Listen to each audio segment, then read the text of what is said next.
এগৰাকী মোৰ কবিতাৰ প্ৰিয় পাঠিকা গীতাঞ্জলীয়ে যোৰহাটৰ পৰা এটা কবিতা পাঠ কৰিবলৈ অনুৰোধ কৰিছে। কবিতাটো হৈছে মোৰে এটি কবিতা, তেওঁ খুব ভাল পায় কবিতাটো, তেওঁৰ বাবে মই কবিতাটো আকৌ এবাৰ পাঠ কৰি দিছোঁ। লগত মোৰ আছে আমাৰ সাগৰ আইলেণ্ড ড্ৰিমাৰ। তোমাৰ গীতৰ মই গীতিকাৰ নে সুৰকাৰ, তোমাৰ গীতৰ মই গীতিকাৰ নে সুৰকাৰ, যদি এই প্ৰশ্ন সোধো তুমি ক'বা কি আছে তোমাৰ অধিকাৰ। মই যদি কওঁ বাৰ বাৰ কিয় গীত হৈ সুৰ হৈ মোৰ সপোনত কৰিছা হাহাকাৰ, মোৰ ভালপোৱাক কৰিছাৰ খাৰ।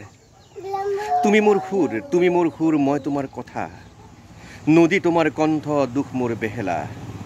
বলা উটি যাওঁ মই লক্ষীন্দৰ তুমি বেউলা, বলা উটি যাওঁ মই লক্ষীন্দৰ তুমি বেউলা, বলা উটি যাওঁ মই লক্ষীন্দৰ তুমি বেউলা। এতিয়া আমি জাৰণী উজনি সোণোৱালত আছোঁ, তাতেই এই কবিতাটো তেখেতৰ কাৰণে পাঠ কৰি দিলোঁ। আশা কৰোঁ সকলোৱে ভাল পাব। ধন্যবাদ।